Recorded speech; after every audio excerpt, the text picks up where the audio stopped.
Hello everyone, I'm Brian. Today I'm reacting to Body Disidentification from Swami Anubhavananda. So this is basically, I'm very familiar with this. Is removing identities like for him, he speaks more specifically like father, child, mother, and all that, which is true too. Also with your needs and wants, I believe, is another thing that you have to kind of separate yourself from. But let's see what it has to say on this one. No CC. देहात्म भावेद्न जडौ समानौ एकस्य देहे हृदि दीप्त आत्मा आक्रम्य देहे च जगच्च पूर्णः परस्य मेयं तनुमात्रमात्मा देहात्म भावे न जडौ समानौ. Body identification is common for wise man and the other wise man. Common. Like when we stand before the mirror and a bird stands before the mirror, for both of them, reflection in the mirror is common. Both will see the same thing. The man will see his reflection, the bird will see his reflection. So in this example, man is a wise one and the bird is ignorant one. Now what is the difference? Although both of them are seeing the same thing, but the ignorant one takes reflection to be real and starts fighting. But the man, he also sees the reflection, but he doesn't start fighting. See how simple it is. Be very attentive. Therefore, body identification is not a problem. See? This is called in Vedanta Shastra as Badhavrutti. Badhavrutti means, although I am seeing myself in the mirror, yet I know I am not in the mirror. But in case of the bird, he sees a bird in the mirror and he starts thinking there is a bird in the mirror. That's an interesting way to say that. That I know I'm not the body, even though I know that's me. That's a reflection of me. And yet somehow, you know, it doesn't quite translate very well in terms of the fact that this body also is not you. Just because you control it, that's probably the reason why you think it's you. In the same manner, wise man is functioning through the body, but he doesn't take himself to be the body. How important it is. Therefore, all our life is dependent only on body identification. After body identification only, I am young, old, I am man, I am woman, I am husband, I am wife, I am grandfather, grandson. No end to that. And the whole life is lived by these non-existing entities. The day this will click, understand God's grace is showering on us. See, there won't be any struggle thereafter in life. Then life will be like the Ganges are flowing smooth. Therefore, dehatma bhave na jadau samano ekasya dehe hrididipta atma. For the ignorant person, the atma is me, this body. Be attentive. I am body is not the problem. The problem is only this body I am, that body I am not. Problems begin. See? Therefore, ekasya dehe hrididipta atma akramya deham ja jagaccha purnaha parasya meyam tanumatramatma. So for the wise man, he is not limited himself to be only body, one body, but he is able to embrace the whole creation in him. I will say that's a bit more difficult to translate. The only way, and this is the thing I'm trying to translate is, so in Advaita Vedanta everything is pure consciousness, the one consciousness, but it's spread out among that one consciousness is on everything. And the different ways you can take that, at least for me, even in my, like, let's do it from my perspective, my consciousness. Everything is in my consciousness. If it's not in my consciousness, it doesn't exist. And anytime I see something, it is now in my consciousness, because all the information I'm getting from my hands, from my eyes, from my nose, my mouth, all the five senses is being sent up to my brain and then translated into my consciousness, and then it must manifest in my consciousness. Then I'm aware of it. If it doesn't manifest in my consciousness, then it doesn't exist. I'm not aware of it. And if I'm not aware of it, it doesn't exist. So in that sense, everything is consciousness, my consciousness. It is me, because my consciousness is manifesting it. Therefore, it is me, I am you, you are me, we're all the same. But that's still a little bit difficult to translate. I mean, it makes logical sense, but it doesn't seem like it makes logical sense. And that's the thing I'm trying to translate, trying to find a better way of explaining that to, say, anyone that asks. If I try to say that to someone, how can I say it in such a way that makes sense? I only have one method of saying that, which is what I just said. But I need other ways to kind of to say it so that more people can understand it.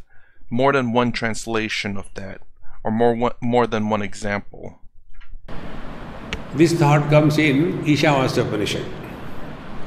Yasmin sarvani bhutani atma eva abhut vijanataha tatra kam mohaha kashokaha ekatvam anupashyataha. He who has discovered himself to be in the whole creation, because the whole world is my extension. Now be attentive. The child and the father, all those desires which I have not been able to fulfill as a child, because very poor family, no money, no nothing. Then I grow up, and then I got lot of money misappropriated from government funds. Then what will I do? Be attentive. I will live my childhood through my child. See? Yeah, what it says there is absolutely true with a lot of, well, it's true. Now, is that a lot of people? I keep saying a lot of people. It's true for some people where they tend to put, if I'm understanding them correctly, they push their dreams, their aspirations that they failed to accomplish in their own lives, and push that onto their child and kind of force them to live their own personal lives that they failed to achieve or didn't have the opportunity to achieve onto the child, whether the child wanted it or not. This is how the grandparents spoil the grandchildren. During our time, it was not available. Now we have got money to spoil that child. What is happening? That person is trying to relive his childhood through the grandchild. Because although the child is other than me, but he is my extension. Yasmin sarvani bhutani atma eva abhut. When all the things and beings are nothing but my extension, he who is established in this knowledge, tatra ko moha kashokaha. How can there be any delusion and grief? Now how to understand this? This is not difficult, friends. We have to be cool. It is easy, obvious. All colors and forms are the extension of my vision. If the eyes are closed, there are no colors and forms. See? And therefore, whatever may be the colors and forms, less in number or more in number, They do not have influence on my vision. Now, to understand this, what sadhana we have to do? Nothing. See? Then all the sense organs are the extension of the mind. Mind coming out of the eyes is vision. Mind coming out of the ears is the hearing ability. Mind coming out of the nose is the poking ability. We poke nose. Pokeability. Nosy. Think. And therefore, when the mind is closed, as in deep sleep, that time we don't see, we don't hear, we don't smell, we don't taste. Because mind is not there. This I do wonder though. I need to ask this question, but I don't know if I can ask it to him. But Swami Taratmadanda has a video. So they say in the deep sleep mode, in your deep sleep, where your senses are not there, or at least your is it your mind that's not aware, or is it your consciousness that's not aware? Your consciousness is always aware, but the mind is not. And so what he just said here is the fact that, well, your mind is no longer aware of your five senses, but the problem in lies, I do wonder about this, is the fact that it is still aware, because they're, well, to some people, some people are light sleepers. Even though they're asleep, a noise happens, they're awake and like, what's going on? What was that noise? And then there are some people you slap them in the face and they're still sleeping. They are in a true deep sleep. But yeah, the fact that there are some people out there who are very light sleepers, who will wake up. Then you have people who just anyways, they're still aware of the events that are going on, and when they're asleep, they're triggered and they wake up. You slap them in the face, they wake up and like, why'd you slap me? You know, so they're clearly aware. So obviously there's still signals being sent from the slap in the face to your brain, but that instant that you're woken up, though, what gets you out of that deep sleep? So I'm guessing your mind is still aware. It has to be, in order for you to wake up when something happens. And that's my nitpick of a question. This is how I work. I nitpick the crap out of a lot of things, but if they can destroy that argument, it makes their argument much stronger. If nothing else, I am genuinely curious. If nothing else, I am genuinely curious, because that is the question I would have. It's like, they're deep sleep, I get it. Everything is turned off for the most part. For me, the only thing that wakes me up is having to go use the bathroom. I'm like, I wake up, I'm like, 2 more hours. I can maybe make it. Not wanting to get out of bed, but yeah, I wake up, I'm aware of it, and it's what wakes me up. So I do wonder how their explanation of that is. Whenever your mind is not aware, but yet it is aware.